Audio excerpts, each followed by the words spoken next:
You've seen the reel, you've liked the post. The digital nomad dream. Waking up in a Balinese villa, working 2 hours from a hammock, and spending the rest of the day surfing. It looks like a permanent vacation with a paycheck.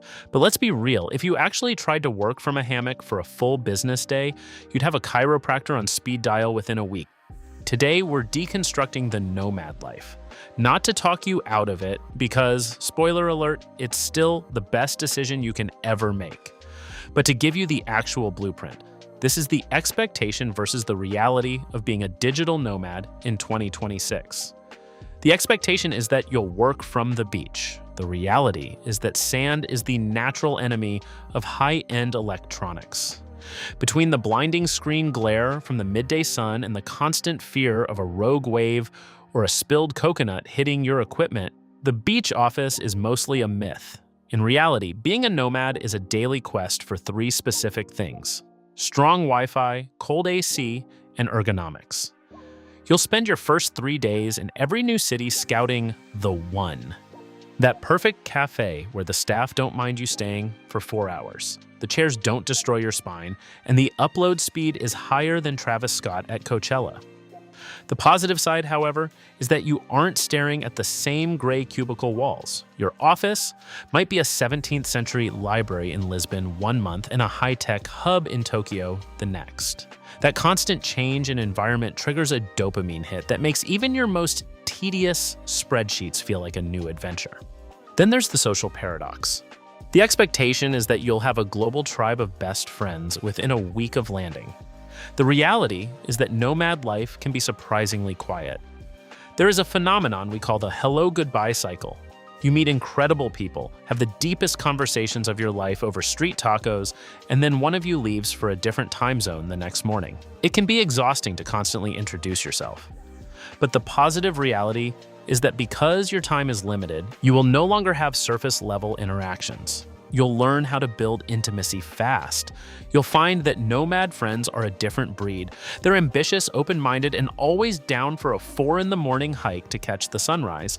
You might be alone sometimes, but you're rarely lonely because the world effectively becomes your neighborhood. We also have to talk about the productivity trap. The expectation is, I'll work less and live more.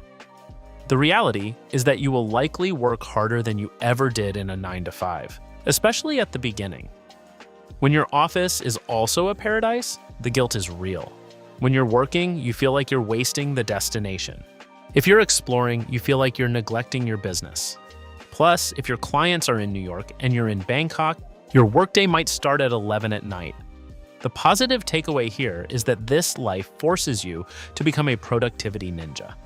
You learn very quickly that it's not about how many hours you sit at a desk, but how much value you actually create. You start optimizing for results rather than just attendance. Once you crack that code, you've truly won your freedom.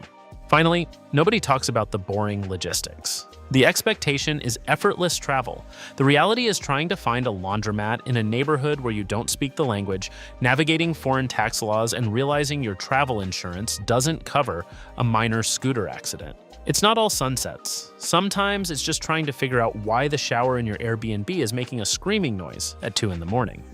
But this is where the real growth happens. You become a world-class problem solver. Your survival skills and your confidence skyrocket. After you've successfully navigated a medical emergency or a lost passport in a country where you only know how to say thank you, a difficult client email or a blown deadline back home feels like a breeze. You become unshakable. So, is the reality as perfect as the Instagram feed suggests? No, it's better, because it's real. It's messy, it's tiring, and it's occasionally confusing, but it's a life lived entirely on your terms. The reality isn't just about where you work, it's about who you become when the safety net is gone. The world is open. Go work it. This is the exit strategy. Your departure from the ordinary starts today.